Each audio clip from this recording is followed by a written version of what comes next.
Hello again, sleepy listener, and welcome back to the Snooze Files. Tonight's tale is all about something that's likely hanging in your closet, maybe even holding your pajama top together right now. The humble, circular, little marvel known as the button. Tiny? Yes. Boring? Definitely not. Let's stitch our way through the quiet history of one of humanity's most curious fasteners. Buttons have actually been around for over 5,000 years. The very first ones were found in the Indus Valley, ancient sites in what's now modern-day Pakistan. These early buttons were decorative, made from seashells with intricate holes carved into them. They weren't used to fasten anything. They were simply flair, adornment, style. You could say they were the world's first fashion accessories. Jump forward to ancient Rome and you'll find buttons made of bronze, bone, and ivory. Still, no buttonholes. Romans preferred pins, brooches, or ties to keep things snug. Even then, buttons were mostly status symbols.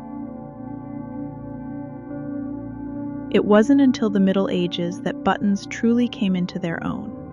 Around the 13th century, someone, likely a tailor in Germany or France, had the idea to cut holes in fabric and push buttons through. Simple. Revolutionary. This meant clothing could suddenly be more fitted, more flexible, and much fancier. Buttons became all the rage. Nobles wore rows of them, not because they needed 30 tiny clasps to stay dressed, but because buttons screamed wealth. They were hand-carved, hand-sewn, and often made of precious materials, mother of pearl, gold, even jewels. Imagine a button so fancy, you'd be afraid to actually use it. As the centuries rolled on, buttons evolved. In the 18th and 19th centuries, they became more functional and less flashy. Factories began mass-producing them out of metal, glass, and plastic. The Industrial Revolution made buttons available to everyone, not just the elite, a small item quietly democratized. And here's a cozy little mystery. Ever notice how men's and women's shirts button on opposite sides? Theories abound, but one of the most charming suggests that wealthy women in the 1800s were dressed by maids.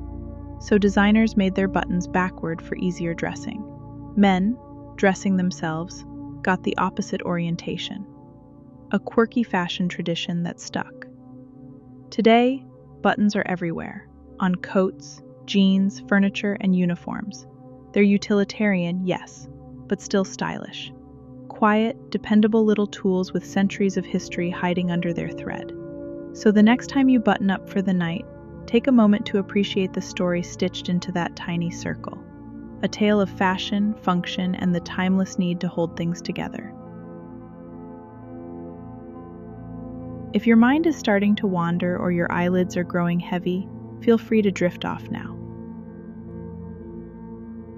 For more mundane mysteries and sleepy histories, subscribe to the Snooze Files and send me your suggestions for future episodes. Until then, sleep tight.